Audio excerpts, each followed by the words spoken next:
Hey, I'm Mzansi, and welcome to Farmers Inside Track, episode 215. I'm your host, Donamdu.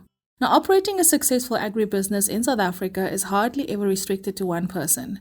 The industry relies on a collective effort, especially on farm level, from agricultural workers to administrators, irrigation specialists, and soil scientists. And this means setting up different employment contracts. For Mzansi commercial journalist Octavia Spandiel chats to Katlego Ngwane, an agricultural lawyer who gives us the 101 on how to set up an employment contract. Thank you, Dawn.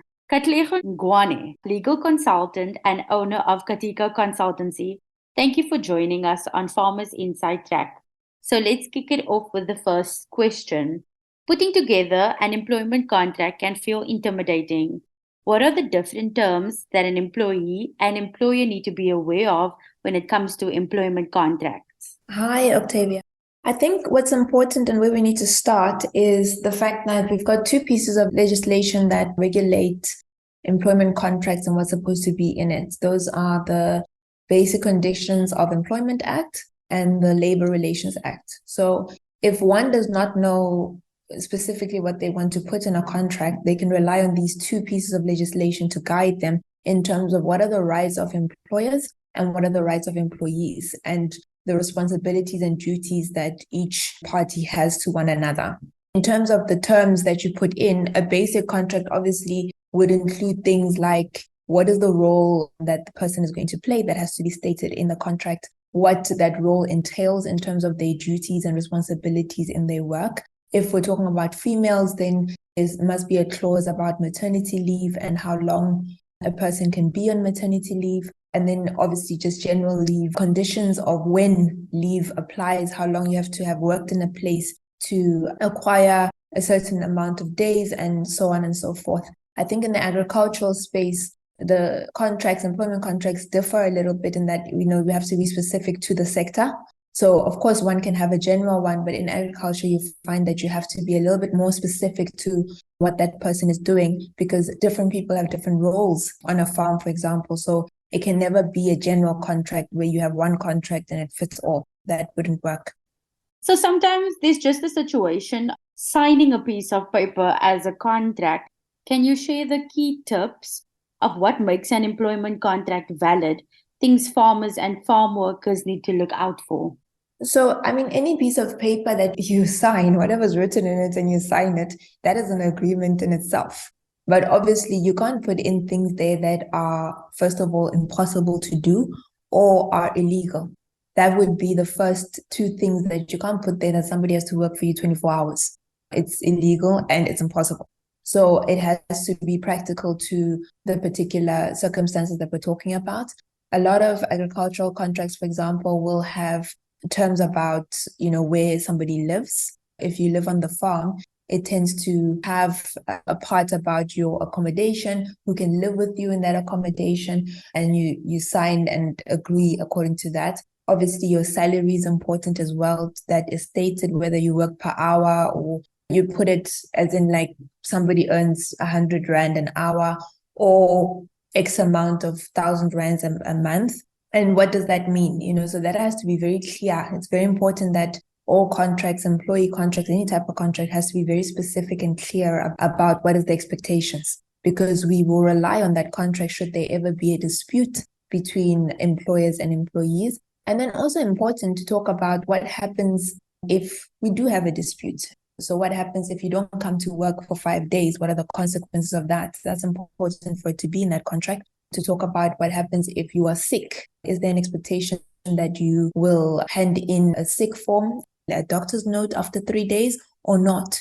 Those are very important things to put in. So I think my advice to farmers is that you have to put in as much detail as possible in your contract, because should there ever be a disagreement or a dispute that occurs, we rely on that piece of paper to see who is wrong in that particular situation and who is right. I know that you mentioned that farmers need to be very precise when it comes to their contracts, but what are the implied terms which are deemed to be in a contract between employer and employee, whether it's written down or not? Implied terms in an employee contract obviously is that there is some sort of relationship that's being built from an employment perspective. So that's implied, that's obvious. It is also obvious that there must be some sort of remuneration that's in there. But like I say, over the years, we've learned that assuming that certain things are implied doesn't actually work, because if someone contests that contract and then the argument is that, well, it's implied, that doesn't hold water, because it shouldn't be implied. It should be in the contract and it should be written down. It should never be assumed that one party understood, because one of the fundamental conditions of a contract, any contract, is that both parties must know what they're signing to. So if one party says, no, it wasn't that implied to me, like I wasn't aware, then that contract is invalid in that specific thing that's being argued about that was assumed to be implied, because it was not there, and consensus must be reached. So it cannot be that somebody signs something and then the next party says, yeah, but you should have known. There's no such thing. People must know what they're signing to and what they're agreeing to, or rather, in better terms, what they're contracting to. When people do not know or understand the agreement, is there a period of time that there's a potential that farm workers are given the time to read through the contract, to be able to have some time to look at what is actually expected from them? And just on another note, what can actually be left out of a contract? What is legally something that can be left out but is supposed to be done within the workspace? Well, you would assume so. If I give somebody a work contract to say, well, this is your contract for employment, if you accept it, please sign at the bottom, it is assumed that the person will read through the contract, make sure that they understand what's in it, and then sign it. I would not advise anybody just to sign the minute somebody gives you a piece of paper without you having read it or understood it. We find in the agricultural sector that we write a lot of contracts in the language in which the person understands and reads. So we will draft contracts in Afrikaans, in English, in Xhosa, in whatever language it is that that particular farm worker understands and knows, because then we are guaranteeing that whatever they sign, when they sign, they fully understood what they're signing up to. So that's the first part. The second part of your question about whether or not there are things that can be left out, I would like to reiterate that there are things that cannot be left out, because otherwise then we don't have consensus. So it's almost like you are being a bit naughty by leaving certain things out, although you expect that person to be able to perform those duties or to have knowledge of the responsibility they have within their employment. So that would make the contract also invalid by doing that. It's not necessarily illegal. So remember that there's two things. A contract can be invalid or it can be illegal, right? And invalid means that certain requirements of a contract were not fulfilled, and therefore it's invalid, it's unenforceable. And then a contract can be illegal because you put in something there that is illegal by the law of South Africa and is protected by the Constitution of South Africa. And that's why I said to you, these two acts that we have that deal with employee rights and employer rights, the Basic Condition of Employment Act and the Labor Relations Act, that already states what is legal and what is illegal. So for example, people must work X amount of hours a week. Anything more than that is overtime. If you don't pay overtime, then it's illegal. And you have now broken the law in terms of South African law, not just the law or the relationship between yourself and that person that you are hiring. You can't leave things out and then expect people to know what it is that you expect of them. So it's very important that everything, as much as possible, is detailed. People are human. So obviously sometimes, especially if you don't have advice of somebody that's in a labor law or in the law itself, doesn't advise you of how to draft your contracts, you can make mistakes. And it can be an honest mistake where you didn't include everything because you assumed that the employee will know or figure it out by themselves. But still, like I say, that can still lead to problems, because the fact that you made a mistake or you didn't know does not take away the fact that then the contract is unenforceable, invalid, or illegal. And after signing a contract, can changes be made to an employment contract? I'm quite aware that amendments can be made if it's instructed on a contract to be able to do so. But can a contract completely change, or is it only amendment? Can you just help us with the legalities around that? Amendments just mean that you are changing one or two things on it. An addendum is that you are adding something to the contract. And then the actual employment contract can change in its entirety, obviously, because maybe as a manager and then next year you want to promote them to being an executive manager. And obviously then that's a different contract with different responsibilities and duties. So therefore you would then issue a new contract based on the new promotion that person is doing. Again, one cannot just assume that, well, because we already have an employment contract, we just carry on even though I've promoted you and you're doing something different. I think in order to protect yourself as the employer, you would just draft a new contract, and that's completely fine. There's nothing wrong with that.